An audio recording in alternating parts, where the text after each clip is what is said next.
that's when the whole room went silent, right? Everyone's like, yeah, you probably have diabetes.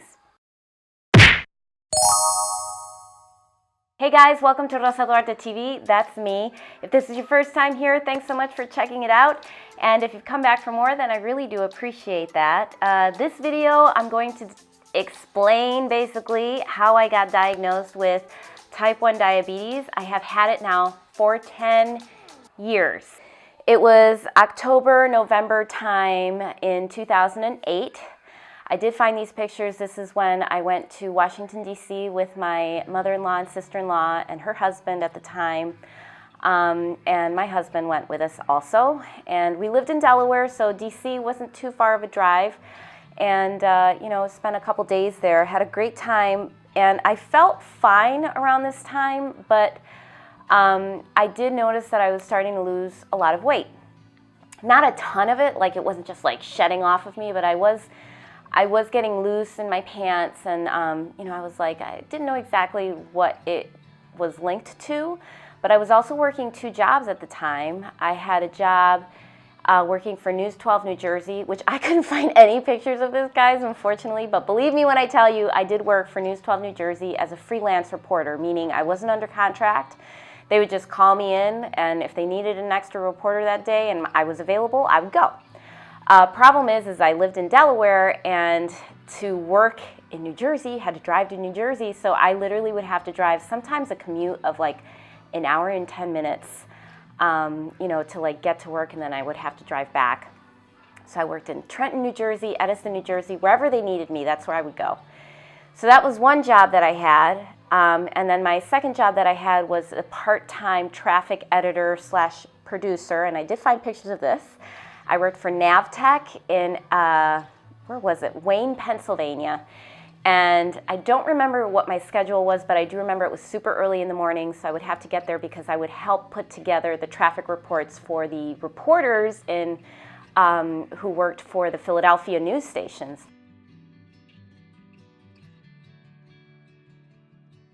I drove a ton, obviously, for both of my jobs, and I thought, okay, I have 2 jobs, I'm driving a lot.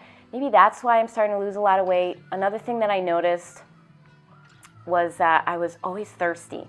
And no matter how much water I drank, because I would drink a ton of water, I just could never quench that thirst. I was like just always thirsty. I always had like dry mouth. I was going to the bathroom a lot, and I basically thought, oh, I'm just going to the bathroom a ton because I'm drinking so much water.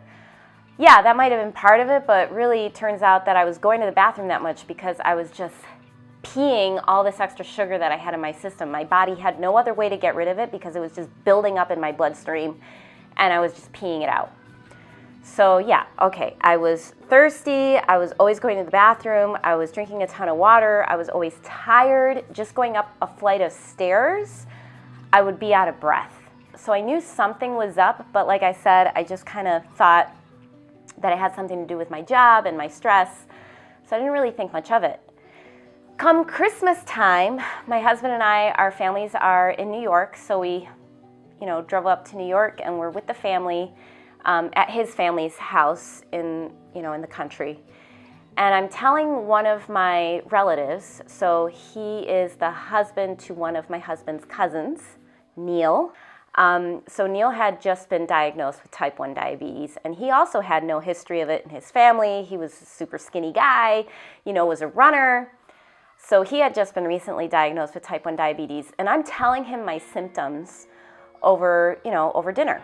And he's like, you might have diabetes. I'm looking at him and I'm thinking, no way. I'm like a super healthy person. I've never even been hospitalized. He's like, I have my meter. How about you just prick your finger and we'll see what your sugar is. So I pricked myself, and my numbers are 354. Now, normal range is between 80 to 120. I was at 354. Basically what that meant was that I had a ton of sugar in my bloodstream. That's what the 354 meant. And my mother-in-law right away, she was like, ooh, maybe it's because you were just eating cookies. Wash your hands and make sure that it wasn't the sugar off the cookies or the chocolate chips. So wash your hands, and I did. I went ahead and I pricked myself again, 354. that's when the whole room went silent, right? Everyone's like, yeah, you probably have diabetes. But obviously I'm not going to diagnose myself, and no one there is going to diagnose me. So, you know, we still had another week left of visiting family and friends in New York for the holidays before we drove back to Delaware. So I just went along. I did avoid a ton of sugar, but I still was eating pretty much normal. And I went to see my family, my side of the family up in Rochester, and these are pictures that I found. So I'm smiley. You know, I wasn't really letting it ruin my holiday. But I think it was for New Year's, and I don't have any pictures of this, but for New Year's, I had some mixed drinks, like cocktails. I'm pretty sure it was margaritas because I love margaritas. But if you know anything about margaritas, they're super sweet most of the time.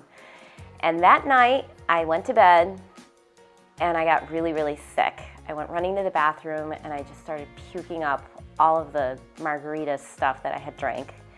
And I just remember, I can remember it to this day, the taste of sugar in my mouth. Like, that's all I was repeating, was just like that sugar.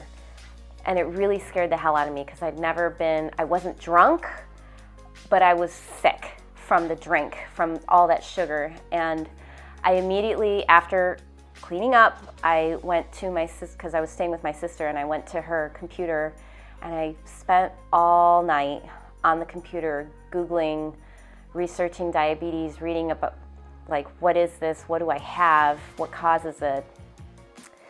And we eventually went back to Delaware, and I made an appointment with my doctor, my primary care physician, and January 7th. So I kept this paperwork, and I'll show it to you guys. So January 7th, I went to see my doctor.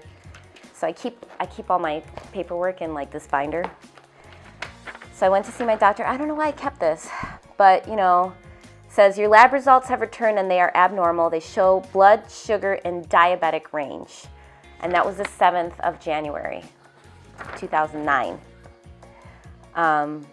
And it says, I recommend that you have a second blood sugar.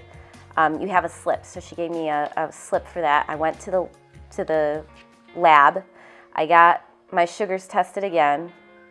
And on the 12th, I have the sheet right here. It says, your lab results have returned and they are abnormal. They show you do have diabetes.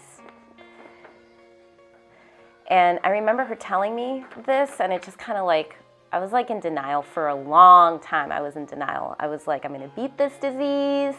There's no way. I'm too healthy. Like, there's no way I have type 1 diabetes. So anyway, I find out that I had diabetes. I make an appointment with an endocrinologist because my primary care physician at the time, she was treating me like I had type 2 diabetes. So she was great. I mean, she gave me a lot of useful information, but she really couldn't differentiate to me the difference between type 1 and type 2.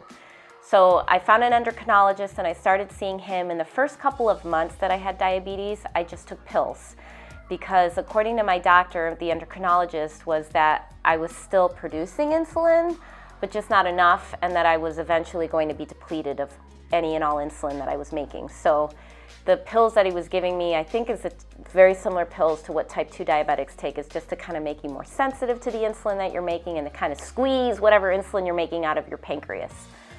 So I was on that medication for maybe, I want to say 3 to 4 months. I don't remember exactly. And then finally it came the time that I had to start taking insulin. So I've been on insulin ever since.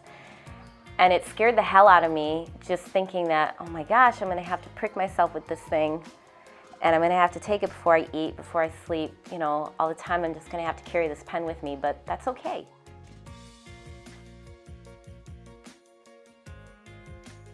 I got books, you know, I went crazy on the internet, like just trying to find out different articles and things like that. And one of the articles that I ran across, and I still have that too, I kept it because this is what inspired me to this day. And if you don't know about this guy, just, you can Google him. His name is Doug Burns. I still have it. And I printed this on the 6th of January, 2009. So even before I got diagnosed, I was already researching on diabetes and like trying to find out how I could tackle this disease. And Doug Burns just has a really inspiring story. He's a powerlifting champion, bodybuilder, former Mr. Universe. And he had type 1 diabetes, but he was diagnosed when he was like very, very little, like a kid. And he was, I think, what they call a brittle diabetic, to the point where he was just so, his numbers were always so high that he was just like a stick. He had like no, he was just, you know, bones. And he shares a story on how he found weightlifting and got a pump and was able to finally get control of his numbers.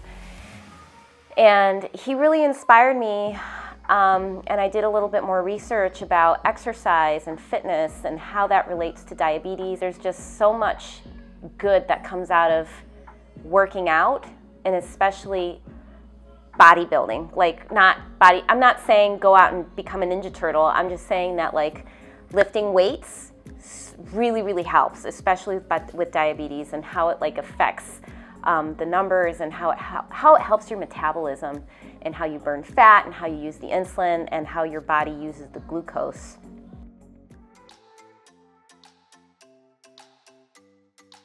I test myself compulsively, and you know, that's when I have the best control. If I go a couple days where I'm only checking myself like twice a day, that doesn't happen anymore, but I've gone through those phases. Yeah, your numbers are going to be wacky because you don't know what's going on. You don't always feel the ups and downs. So you just need to test yourself compulsively.